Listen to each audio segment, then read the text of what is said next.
Hello. Welcome to the Dean Speaker Series. Thank you. I'm Jenny Chapman. I am your interim dean. Welcome to today's speaker series, co-sponsored by Hewitt-Haas.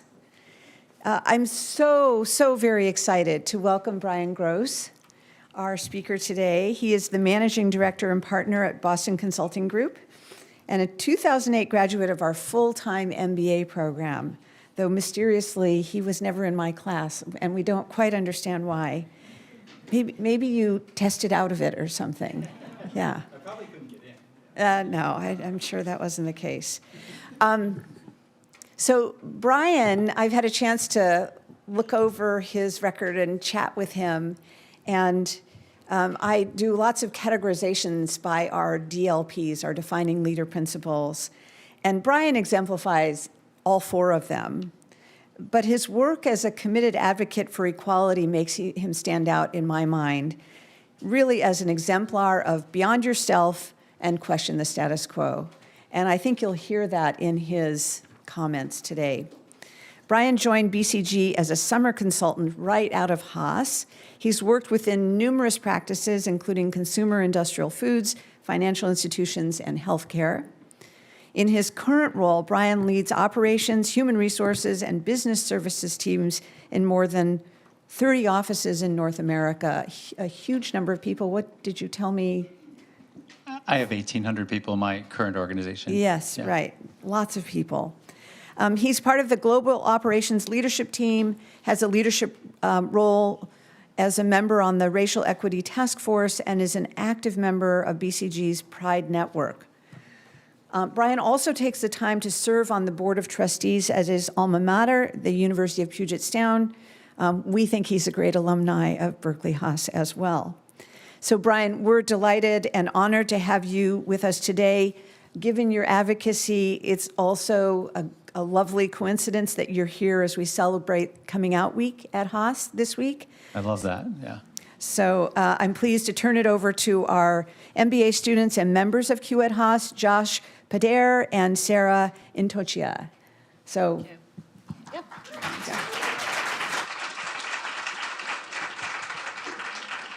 Just to reintroduce myself, I'm Sarah Intosha. I'm one of the co-presidents of Hewitt-Haas, which is the LGBTQ plus student organization for Haas MBAs. And I'm Josh Padyar, the other co-president of Hewitt-Haas. Thank you all for joining us for this event during Haas's Coming Out Week. We take this time, inspired by National Coming Out Day on October 11th, to celebrate the identities of queer individuals and honor their journeys of sharing who they are with the world. It's a time to reflect on the courage it takes to live authentically and to think about the importance of creating spaces where everyone is empowered to be their true selves.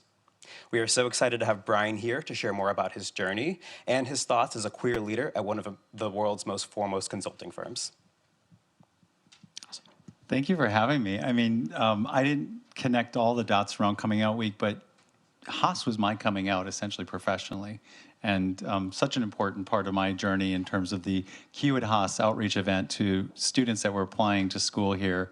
It was really when I felt committed to both Haas, but also the journey of like using the MBA to reset myself. So excited to get into this. Awesome. Yeah, so first I think we'd like to talk a little bit about your career journey. So after working for 8 years in talent acquisition and account management, what prompted you to pursue your MBA at Haas and then a career in consulting?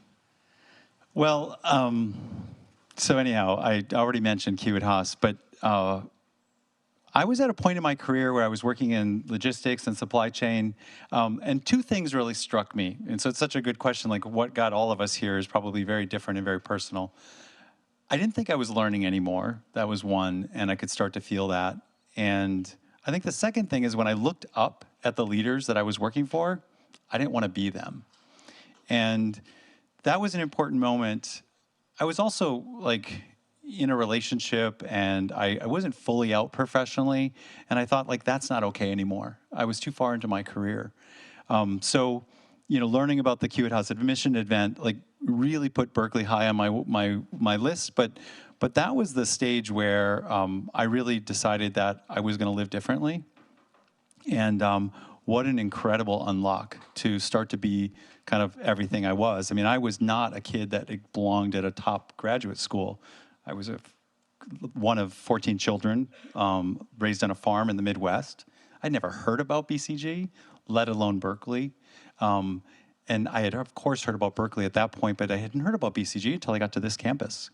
And so it's kind of ironic that 16 years later, I'm sitting here talking to you when I feel like all of you have accomplished so much more than I probably did by the time I got to this place. But coming to graduate school was just like the opportunity of a lifetime. And I came in head first. I loved every bit of it, every minute of it. There's so much to do here, too much to do here, so you have to prioritize. But I got to consulting because when people told me there's something hard like about business school internships, and the hardest ones might be banking and consulting, that's exactly where I focused. You know, again, I had a lot of like insecurities coming in. I thought like, what the heck am I doing here? And you know, given where I'd come from, I hadn't really branded myself in my resume. I had done a lot of good things. I liked selling, I liked working with people, but I really hadn't had a story. And so I wanted to do something super hard. And so I went for what I thought were the hardest internships. And so I looked at the consulting firms, I looked at the investment banks. And I had an opportunity in one investment bank and one consulting firm after interviewing with all of them. So don't be discouraged. And and so I ended up at BCG. And I went there just to check it off. I wanted to put it on my resume. In fact, my story to come to Haas was very different. I had a lot of logistics experience. I was worried about e-waste. I wanted to connect those things. I wanted to take advantage of everything that was so great about the entrepreneurship programs here. But I got to BCG and I felt like that was as entrepreneurial of an organization as I could imagine. So I did an internship, and all of you, or maybe some of you might know that in 2008, it was a very similar economy to probably what you're facing now. So there was a little bit of fear too in like turning down that summer offer. And so I took it and I went back. But I didn't need much convincing. It had less to do with the economy. Like I was waitlisted for the internship, so that probably had something to do with the economy. And so like I got in and I remember the day I got that call, but I really didn't need much convincing. The summer was very, very pivotal for me and seeing a whole new industry in a new way, and happy to get into it more. But that's how I got there. I just saw it as something hard. So like you alluded, you joined right around the 2008 financial crisis. How did you navigate the possibility of organizational changes so early, and how did that affect your longer-term career thoughts? Well, I mean, I took my job offer because I would have been silly not to. In fact, I was a Haas student ambassador while I was here, and I think back now, and like I never would have been able to pull off all the things that were demanded of me in that time without having that sort of job offer in the bank. But when I got to BCG, you know, it was very clear quickly that I was entering at a time that was kind of unique. The class size, the anxiety, even in the business, I could kind of feel like the uncertainty.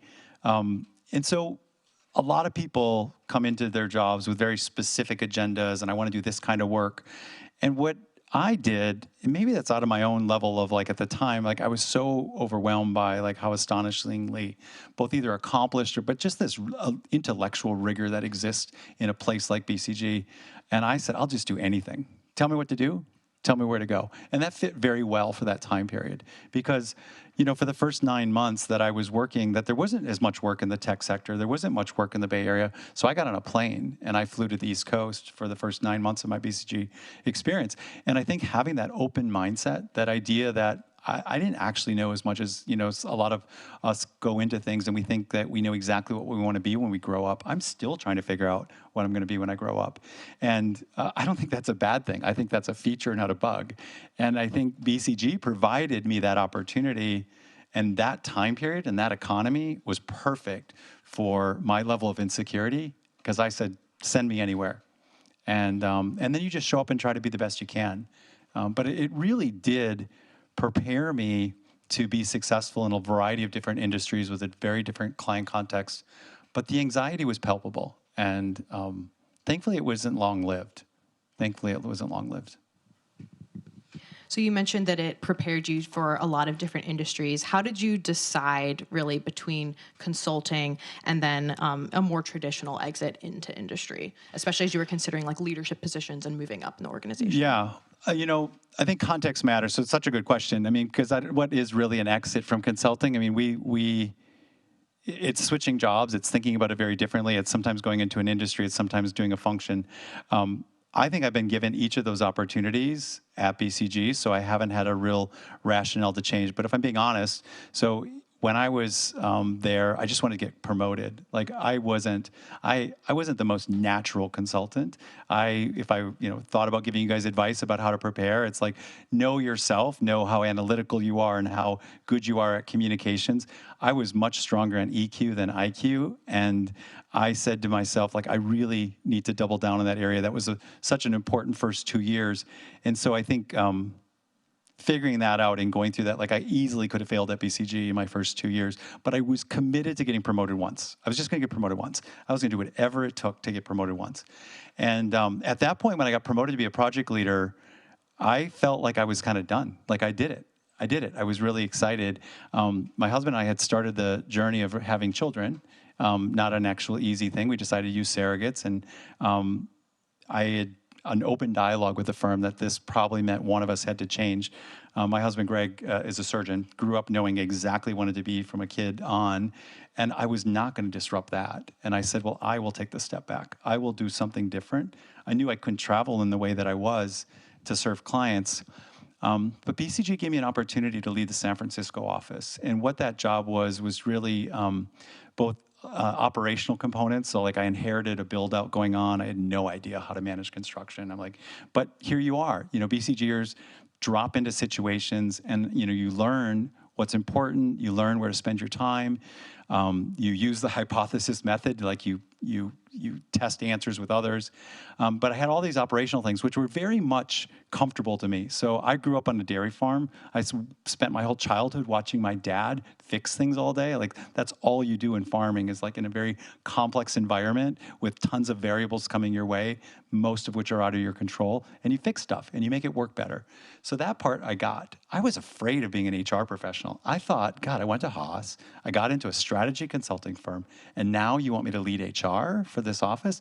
And so I thought, well, I'll just do it for a short time because I wanted to have kids and I needed to like have a job that was less travel based. But I ended up loving that part. Like I was helping people in their staffing. I was thinking about their career development. I was sitting in the rooms deciding who got promoted.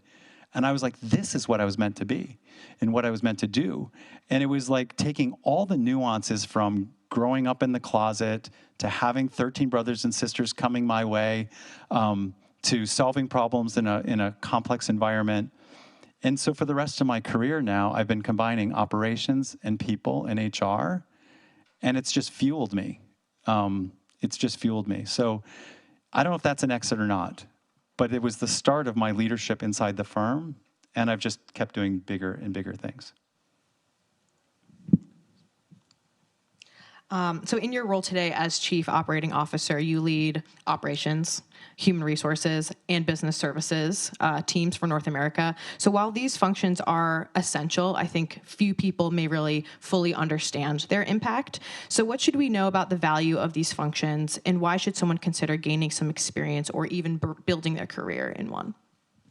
Yeah, so I mean, I'm privileged, first of all, to lead a group of professionals that are at the same level as I see the people that serve our clients. Like the people that run our firm truly do make what we do with our clients and in the world work, and make it work with less friction. We adopt the same technologies that we talk to our clients about using. So that's really just a seat of great privilege. And so whether that's marketing or finance or administrative services or global real estate or legal or things like that, there's truly, truly deep expertise.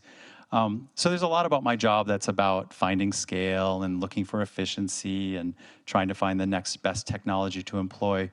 But what I just really love about it is like there's all those mechanical things you see, but like it's an art as well. There's a big science part about it, but there's an art.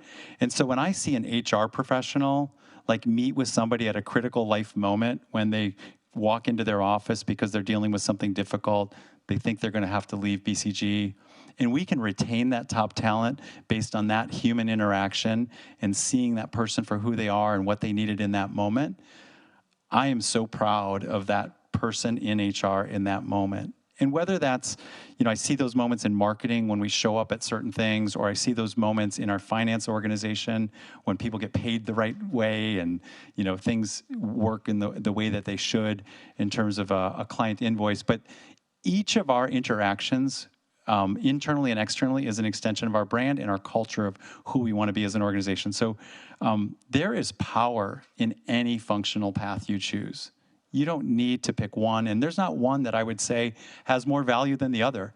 Like, people need to know their roles and they know their value. And then we need to lift them up with opportunities and creating an inclusive environment so that people can just be their best. So I have the best seat in the house. I see all of that in action. And again, I saw it from the angle of being on the facing clients and serving clients. And today, leading those functions, it would be impossible to pick which one's most important. All of them add tons of value. All of them are existing in the same world that our clients are existing in, with all the pressures and all of the new opportunities from technology and generative AI and things like that. And so I'm just really proud, but it's both science and it's art.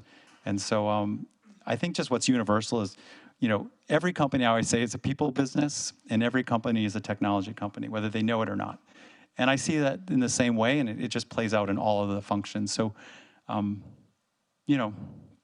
don't know if I answered your question, but I will say that don't sell any of those paths out. Don't think one is less than the other. I've seen tremendous people having tremendous impact in our business in any numbers of functions. Next, we'd like to talk about your journey as a queer individual in the workplace. Attitudes towards the LGBTQ+ community in the US have shifted significantly in the past few decades. How did you approach your identity during your early career experiences, and how might that change if you were starting out today? Yeah, I wish I was starting out today. I mean, again, I'm so proud of where we've come. And this is such an important question. I mean, I almost get emotional at times sometimes when I think about coming out. And I had this opportunity, and then I'll come back to your question, to lead BCG's Business Services Global Group. So 7 or 8 years ago, maybe 10 years ago, we didn't have a group that specifically was for our Pride community within BCG that did the functions you just asked about. We have a lot that we talk about serving our clients, but I really wanted to raise this group up. And so my very first meeting, I did coming out stories, and it's still to this day my very best. So think about people around the world sharing their coming out stories who are internally facing at a firm that is known for what we do externally. My single most impactful, important day in my career at BCG, because of the power in both the cultural differences and the context that gets people to this place of being ready to come out. So when I, as I said earlier, got to Haas, I was largely a closeted professional. It was such a jarring experience, frankly, to come to an admissions event because I was out and gay and was willing to show up. So that was my first event.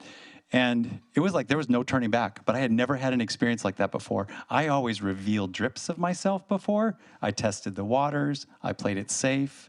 I checked where I could be comfortable. But this was really the first place, I think it was by accident, that I ended up at an event out. I'm sure I got on some list somewhere that I was LGBTQ too, and I knew I couldn't hide again. There was no hiding.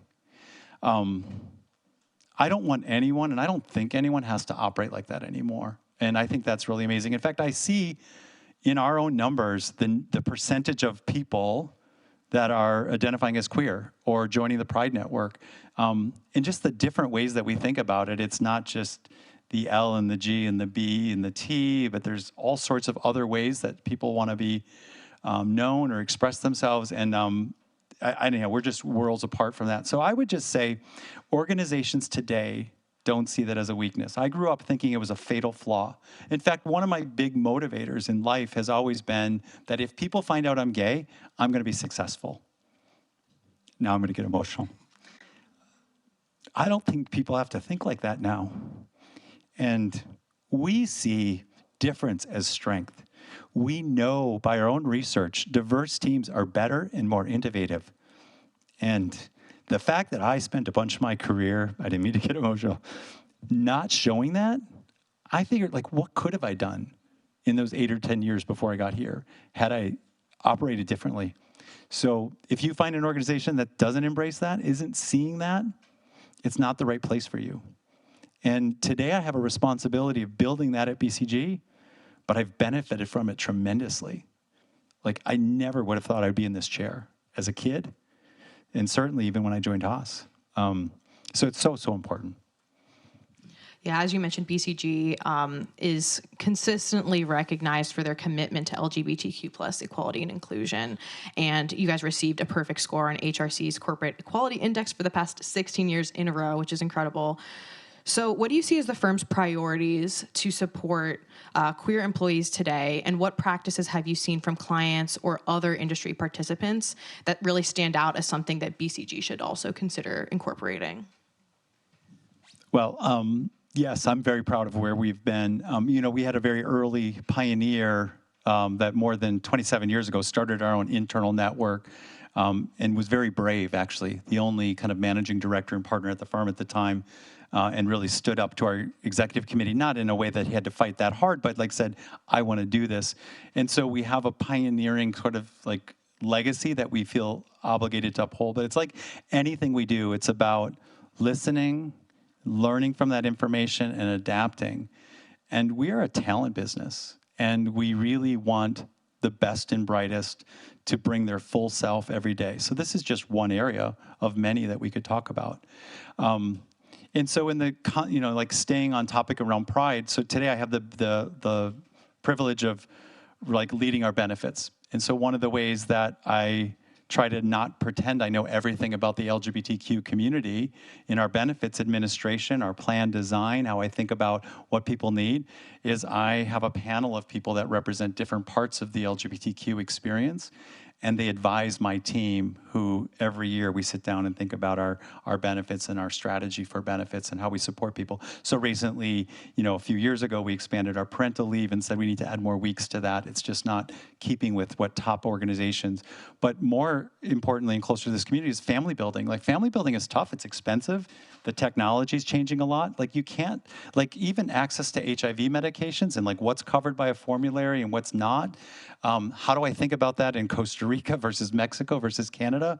I can't do that alone. I'm not like the foremost. So I think it's about listening, learning, adapting. And again, it applies to so many things, but that's how I've tried to stay in touch with like the community. And I think HRC and that equality index has been an important kind of measuring stick. But honestly, I don't know if people know that it's a two-way dialogue between organizations that are seen as leading organizations. We talk to them about what we're trying to achieve, and sometimes we push them to have a higher standard because I think that would serve us well in the kind of marketing sense. But they also push us sometimes, and whether that is around how we thought about trans care, how we thought about gender-affirming surgery and that coverage, what some people might put in the optional bucket. For some people walking this earth, it's not optional. And how do I think about that from a business? And then I sit in rooms where there's underrepresentation. I know that. Whether that's brown people, black people, LGBTQ professionals, trans professionals, in any other identity, I sit in rooms where they're not. And I think I carry that with me. And I really think about who's not here today and what would they be saying? What would they want in this conversation? And I try to help us make the right decisions wearing those hats, and using that input. But I'm proud of where we're at. I think we will continue to lead on this front. And I think it's because it's a good business strategy as much as it's just the right thing to do. Excellent. BCG operates in many countries that have restrictive laws or cultures against the LGBTQ plus community. What can we do to help them without endangering them? It's so much on our mind. Such a good question. And we are across 100 offices in 50 countries. Not everybody is as progressive as the U.S., or at least I used to think the U.S. was.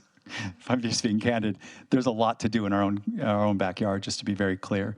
The divisiveness that we now see in the conversation is pretty high. And so what we do is we try to make certain that BCG provides the platform for success for everybody, no matter where they joined us. And that looks different depending on where you're talking about. So we have some strong principles that start things. You never work on work at BCG that you don't want to work with or that are not aligned with your values. It's a golden rule. It's always been a golden rule. And that can be some people who are, against certain industries, or some people who feel a certain way about a product, even in the market. Sugary snacks, maybe. And you don't have to do any work you don't want to do. And we make certain that that doesn't have any career implications for you.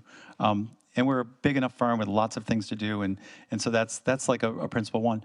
We've also tried to build our communities around identity in places where people aren't safe in really careful, thoughtful ways. So we've always had the ability to join the Pride Network confidentially. And only a few people know that, and sometimes the local leaders don't know that. We've even created training opportunities for some of our colleagues in parts of the world where it's not safe to identify as LGBTQ, where it wasn't a training opportunity, it was a Pride Network meeting. And they went to training because they weren't comfortable yet with their local office. Now, this is more than a decade ago. I'm so proud today that actually we have very few confidential members. But as I talked about it earlier, how I think about benefits design. So I don't try to host any mandatory meetings in geographies where people can't get the care that they need, potentially in an emergency. So whether you're thinking about reproductive care or any numbers of other things, we've thought about medical travel as part of our benefits because we want to ensure that no matter where you build your career, you have access to the things you need to take care of yourself. And I don't want to put you in places that might be harder, or you might be inclined to skip that training, skip that meeting. So we think about it in everything from the kind of work you do and you can opt out of, but we operate around the world. We think we're better at the table than outside the table, so we also don't withdraw from those places. We want to be in the conversation. We think more BCGers in places like that makes it better, not worse. And so we don't have this idea of boycotting, has not been our strategy. We want to be in the conversation, but not at the cost of our people. Want to talk about allyship for a moment too. And you mentioned when you're making decisions, you often think about who's not in the room when you're making those decisions. As part of our Coming Out Week programming, we've really talked a lot about allyship. But I think some non-queer people often struggle with determining what effective allyship really means. So what actions or practices do you believe are truly impactful to the queer community that allies can take, whether professionally or personally? Yeah, I mean, sometimes we make people uncomfortable. Like I have I present in this certain way, and I think I make people more comfortable because I look like them a lot of times. I think, you need to show up as an ally in a consistent way. So put yourself in, and I coach a lot of my colleagues, put yourself in uncomfortable situations and just sit there, don't talk. Just listen and be there. Just be there. So for me, great allyship is just about being present and kind of being consistently present, not for the one big event, but showing up. I think it's also in how we build our teams.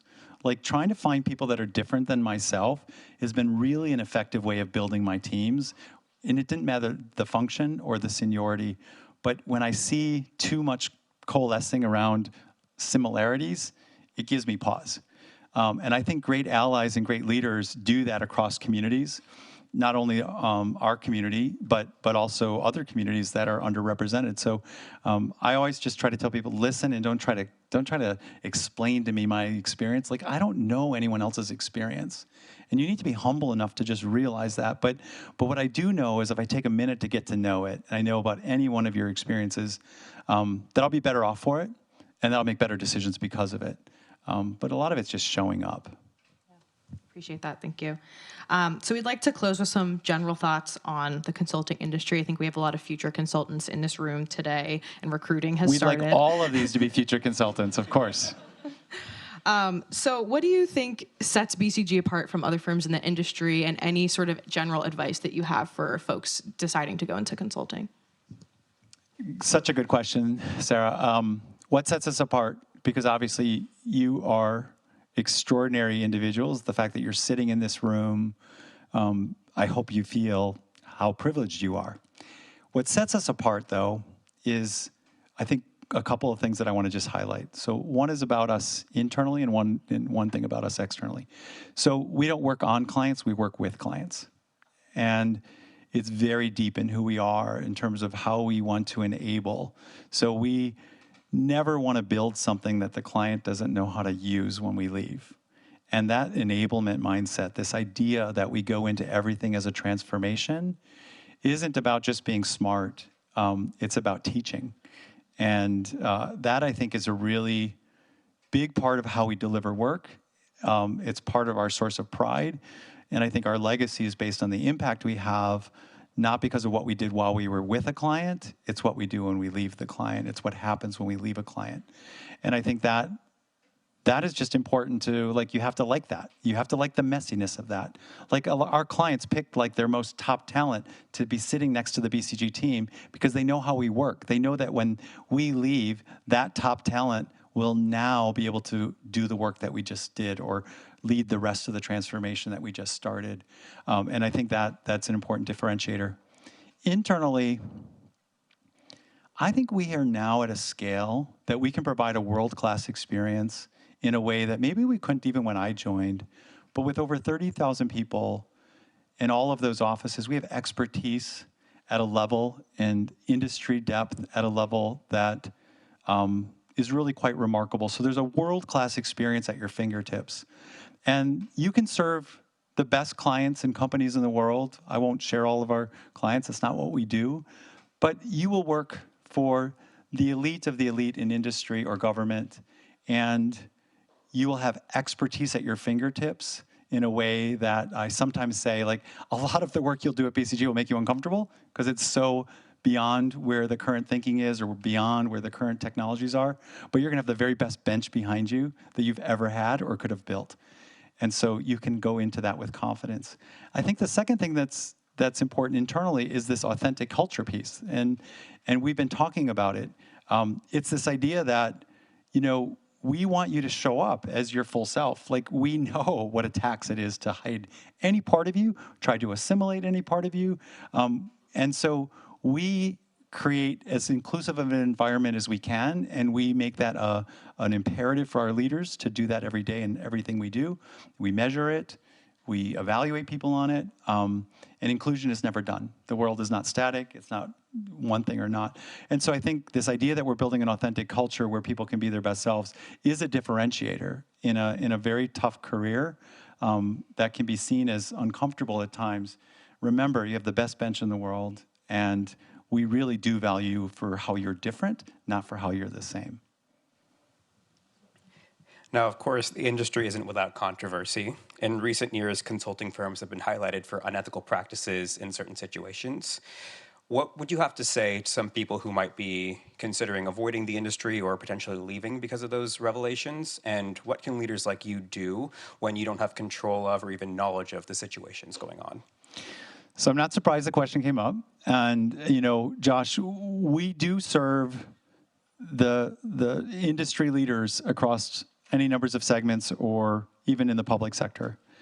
The scrutiny that is on our industry is deserved and needed, and it's okay. I think how BCG has tried to always show up in these moments, and when you have a large organization around the globe, and a very entrepreneurial spirit at that, too, in terms of how we have built the firm, mistakes will happen. Mistakes will happen. And I think it's not about trying to stop or believe you can somehow build a culture and a firm that is so strong and so well thought through in every step of the way and still be entrepreneurial, still be risk-taking, still be willing to embrace new technologies and new ideas and not occasionally have a mistake. But it's what you do when those mistakes happen. And I sit in the rooms, I sit in the discussions when we talk about the clients that we serve. Are we proud of them, the work that we do? Are we going to be proud about it 5 years from now, 10 years from now? And when those mistakes have emerged, I think you will see in our track record, we've owned them. Often we've disclosed them. And we've adapted. We go deep on those mistakes. Like, we go super deep. So even small mistakes are usually kind of the canary in the coal mine, if you will. And so don't ignore a small mistake in any organization that you're in, and we certainly try not to. And so we go deep and we say, what happened? We can't have that happen again. And we shine a light on it, like as transparent as we possibly can so everyone knows about it. And we have a speak up culture that I think has to be nurtured and fostered. And so every 18 months or so across North America, I ask leaders to do what we call our Living Our Values conversation with our staff. We talk about how do we think about the work that we do. We talk about how we think about the work we don't do. And we advertise our Ombuds channel, our Speak Up channels. We give tons of different ways that anybody in the firm, without any fear of retaliation, can shine a light on anything that doesn't feel right. And that's how you find small things before they become big things. So I think we need to have scrutiny on our industry. We are changing organizations. We are changing markets. And that's exciting from a career perspective. But we also can get things wrong. And so it's always the same thing I said about like when we were talking about benefits. You listen, you learn from it, and you adapt, and you prevent mistakes going forward. Thanks, Josh and Sarah. Great questions. You saved the hardest ones for the end. And thank you for all the professional and personal insights. Super interesting and heartfelt. We have some time for questions from the audience. We have a microphone right there in the middle of the room. So, yeah, please come on up to the microphone. And if you would introduce yourself and tell us what program you're in. Hello, my name is Akari. I'm a full-time MBA student, and I actually worked at BCG before my MBA journey. I started as an associate, so many of the things that you said rang true. And so so for me and my classmates who will be going into a team leader position, maybe not necessarily organizational leaders, but like a project leader, like the way that you did after Haas, do you have any advice for us to become inclusive leaders who can make psychologically safe spaces for our own team members? And especially given that our teams are going to be increasingly diverse for the good reasons. It's a good question. Thank you. And so good to see an alum. Maybe you'll come back. So we talk about boomerangs and how special it is when people leave to do other things. And then as a firm, we've come much better at hiring people back. So you'd be welcome back. The biggest transition you make, I think, in your career is when you decide if you move from an individual contributor to the leader of others. I've seen some extraordinary individual contributors that are smarter than I'll ever be, that are horrible leaders. And I've seen other people who were not as great of consultants or associates like you were, but turn out to be really phenomenal people leaders. And it kind of, you need to know your starting point. I think sometimes growing up, gay, I looked to a lot of the advantages I had about like really understanding the human experience and the nuances, but it's very learnable. I think it's to create that inclusive culture is very very much like a methodical thing you have to just build into your management toolkit. I think listening is important. I think an individual relationship, even if as a leader of a very large organization, you don't have the opportunity to get to know everybody down. You want to know your people beyond kind of their name and their function and how long they've worked for your organization. Know something personal about them. Sometimes I would miss things like, I didn't realize somebody ate kosher on my team. I'm like, oh crap, I totally planned the wrong food choices. Or, there's a constant need to keep learning. But it's how you behave when things are stressful or when things go wrong that's really going to make the difference. So if you know that you exhibit stress in moments when you're not your best, your team knows that. And when they make mistakes is when you have a chance to really create an inclusive culture. How you embrace that mistake, how you give feedback in private, not in front of the team, how you reward people who speak up when the team makes the wrong turn and it's later embarrassing, even on the leader. I think it's at that moment as a leader, you have to slow down. And whatever your natural instincts are under that stress, slow down and get it right. I think our slow brains are really pretty good. Our fast brains, which are more instinctual and survival based, are not very good. And I think as a leader, I've just tried to, like, when I'm upset about something or I'm uncomfortable, or maybe I feel the need to provide feedback, I just slow down. What's the right way to do this? What's the right way to make this person realize that we are a learning culture? And then I think there's some just tricks like regular one-on-ones that you don't blow up. You keep them in your calendar. I have been constantly surprised in my role. So as you get more senior, by the way, just a note to yourself, you stop hearing the truth. So the more senior you get, you lose sight with the truth, and you can't. And so you have to build relationships that help you break that through. But even if you're leading a first-time small team, have a little bit of a relationship one-on-one with each person on that team that's outside the whole team dynamic. I'm always surprised at what I learn when I think I know how the team is feeling when I do a one-on-one set of conversations. It's impossible to find time for that some moments. But I've tried to protect that even at the cost of full team time. And it's really surface things that are uncomfortable in the team dynamic because I have the positional authority to raise that issue in front of the team, but maybe that team individual didn't feel safe doing it.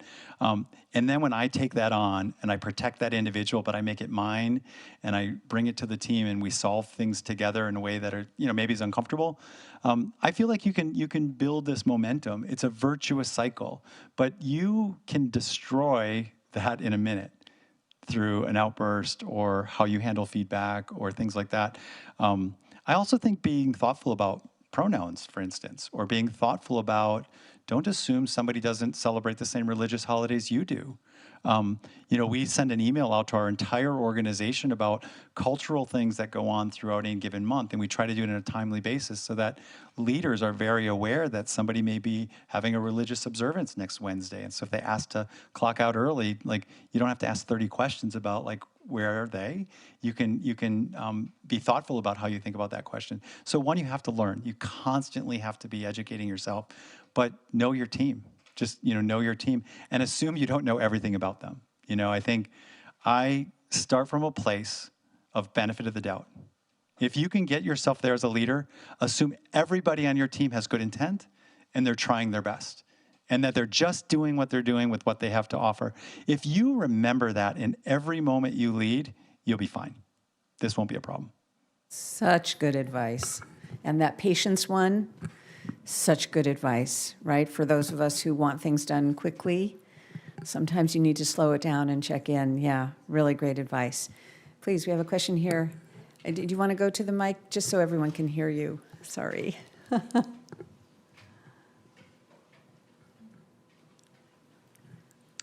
Hi, so my name is Manon. I'm an exchange student, so I'm part of the BHGAP program. I wanted to ask you, it's more a question about your career path. So you talked about banking and consulting industry, and I'm actually wondering why at the time did you choose consulting, and what would you think are the pros and cons in both industries? And regarding your experience, would you think it's better to start a career in consulting and then go to banking, or the other way around? Thank you. I thank you for the question. And consulting and banking, again, as I told you, I did it because I thought they were the hardest two things to get. Maybe it's tech today or something else. But for me, it was, I kind of focused in on organizations that reached out to our Pride community, Kiewit Haas at the time. And so I prioritized them, first of all. Second, the place that I had an opportunity in banking, I had the best luck in the world. Lehman Brothers didn't last very much longer. And so some of that was luck. But truly, I knew myself. And so, I was looking for organizations that I thought I could be successful in. So I think knowing yourself. So, BCG probably could have, asked me to leave at any time my first 2 years because of that analytical tool set, that intellectual rigor that I was introduced to and inspired by and got better because of. was really where I had to grow. And I think banking was looking for me to build models and spreadsheets. And I knew I wasn't going to be as joyful at the end of the day. So there was a lot more in consulting that was about working with people, persuading people. That really spoke to me. Now, there are others in this room who say, I have analytics down. I know how to program and code, and I would love to embrace the science around financial services. And maybe for them, that's where you can shine. I just wanted to shine, and I wanted to be in a place that I thought I would like the people. And so I think really don't underestimate the fit you feel with the people on the other side. It goes all the way back to this whole idea of inclusive. Where can you be your full and best self? And then where do you think you can succeed? And that's how I picked. I ended up at BCG. I liked the people. And I thought I'd be a better consultant than banker based on my own insecurities. It played out well. I could say that part's luck.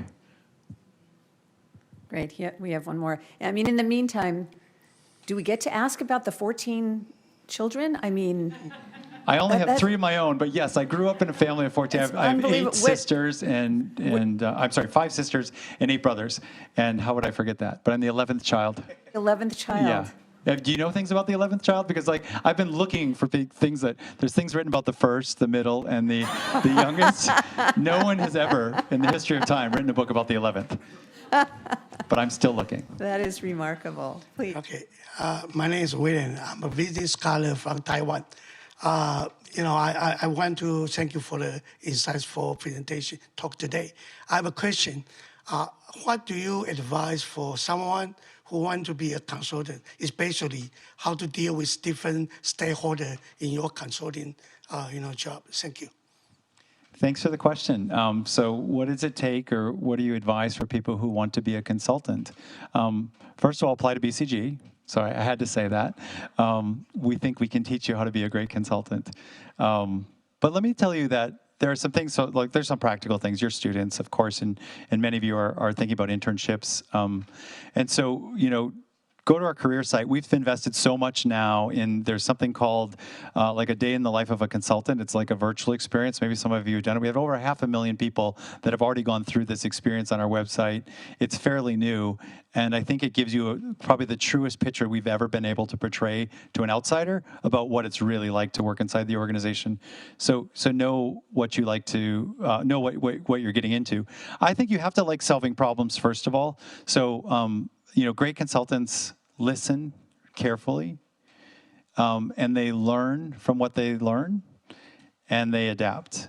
And so not being too fixed in any of your mindsets, and we all have biases. We all carry all sorts of preconceived notions through the day. And I think the more you can suspend those and go where the data takes you and, listen carefully, creating an inclusive environment so that people tell you the truth, and finding ways around that. But I think great consultants have this ability to kind of use EQ and IQ in combination. But you have to be a learner always. And I know that's what you teach and learn here too. But you don't come into consulting to teach others. You come into consulting because you want to learn always. And you want to take those learnings and help others with using those learnings and just keep learning and learning. So anyhow, if you think a consultant is about telling you what to do, that's probably not the way to think about consulting anymore. You have to think about it like you're willing to learn faster, earlier, and then teach others. That's going to be your unlock to being a great consultant. Thanks. Martha. Hi, Brian. Thank you so much. This has been just really interesting. I'm Martha Guerin. I am the executive director of the Berkeley Center for Workplace Culture and Innovation, co-founded by Jenny. And one of the questions I had, you touched a lot on the making sure that people are feeling included and the listening aspects. You're also in a very intense professional role with a consultant. Where in your role do you see mental health, well-being, all of that fit into the work that you're doing? Thanks for that question about mental health. And it's surprising it hasn't come up already. I think we've all just experienced this grand human experience of trauma, and it's raised all sorts of awarenesses. And for organizations like ours and me as a leader, and particularly because I lead HR, like mental health is really high on the agenda and really high on my list of things I think about. And we have to train a lot. There's a lot we don't understand. It's really hard for fast-moving organizations doing hard things to also think about the things that are not seen and probably not understood. So we've had to adapt our approach to like even suppliers and vendors. So Lyra, this organization that provides mental health sort of on demand and quicker access when it was harder and harder to get treatment. I've had to think about capacity different. I'm building in more capacity to accommodate leaves. We're seeing a significant rise in short-term disability. We have an accessibility network inside BCG that's growing faster than any of other networks. One of the things that I've started to internalize is that all of us at some point in our life are going to be disabled. Every one of us. You don't have to identify with any particular group, but all of us someday will be disabled. And so I think, it is on the agenda. It is part of what organizations have to grapple with. But I think we've had to just create more space. We've had to spend a lot more time adapting our support structures and our benefits, and then building some slack in the system to allow this to be kind of managed through. I do think we're in a particular moment as a human race that organizations need to show up and kind of help meet this moment. And I do think we might revert back to more kind of, quote, normal patterns. The other thing I'm thinking about mental health, though, has something to do with a more controversial topic of return to office. Like, I have thought a lot, and in fact, Trevor Noah recently had a podcast around friendship, and some of you may have heard it, but there's so much wellness that comes from friendship and comes from community. And one of my favorite things is he was saying, like, it's okay to complain about your significant other, because that's what keeps your significant other in your life. Like, it's a healthy thing to do as an outlet. But I think organizations today bear all this burden of being everything to people, and we're trying to live up to it. Trust me, we're trying to live up to it. But part of people coming together in a workplace is to depressurize, to normalize, to help people calibrate. Is it a big deal, little deal? But when we work more independently and then we come together for intense moments, or we do things on Zoom, I think we've lost something that we don't even realize we've lost. And, I've often thought the best antidepressant is just having some good friendships in your life. And again, that's not the answer for everything you were asking about, but I think all these things are very tied. But we feel it as an imperative as an organization now to show up in a different way, to really be dialed into mental health and the needs of people that, again, hopefully people move on and recover from, because a lot of this is stuff that people can move on and recover from. But I see the data. It's more prevalent than ever. And in a high intensity industry like ours, serving the clients that we do at the level that we do, the old rules don't work. Good, thank you. We have time for one last question, please. Hi.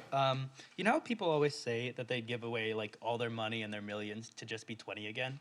So if I that kind of thought process, if you gave away all your money and turned 20 again, and you were in Haas with all the resources Berkeley had to offer and just 2 years left here, what would you do? Tell us your name and how old you are. No, I'm kidding. But which program you're You in. can tell us what cohort you're in, or yeah.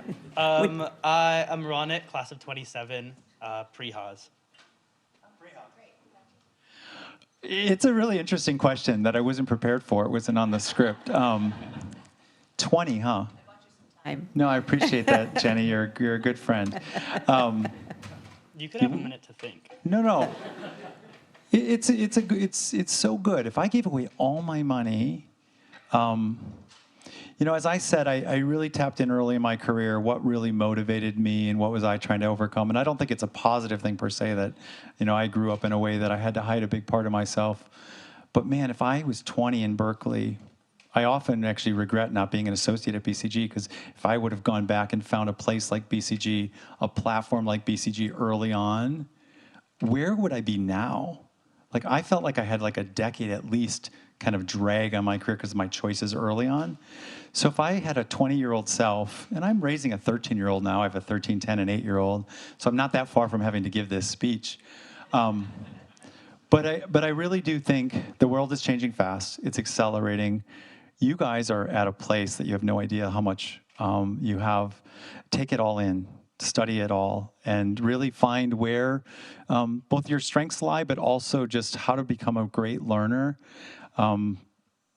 I often would say you want to end up in a place that's going to really take you for who you are and make you better. So for me, finding BCG, which was luck or whatever it was, and coming to a place like Berkeley, you're not going to be the smartest person in the room. Never seek to be the smartest person in the room. And if you feel like that, you're in the wrong room. And so I would just say lean into that part of it. Lean into being uncomfortable. Build a really strong bench behind you, or find a platform where you can have a really strong bench. I mean, again, you're leaving Berkeley now. But I didn't even know what I didn't know when I was 20. I mean, I was probably still washing dishes or managing restaurants. And like, I grew up early from a farm. Like, my parents didn't want me to go to college. They didn't think boys needed to go to college. So that's how I came up. I'm a first-generation college person. So it's a very hard question, because at 20, in what I was grappling with, but you asked a different thing. I assume you have some money because you end up at Berkeley and somebody's helping you, you're on scholarship. But I would just say, aim higher than you think you can aim for. I aimed too low for too long. Thank you. Thank you so much. That's fantastic. Thank you all for joining us. We'll see you at the next Dean Speaker Series. I think Brian's going to stick around a little bit, and if you have questions for him that you want to ask individually, please feel free. Thanks, everybody. Have a great day. Thanks for having me.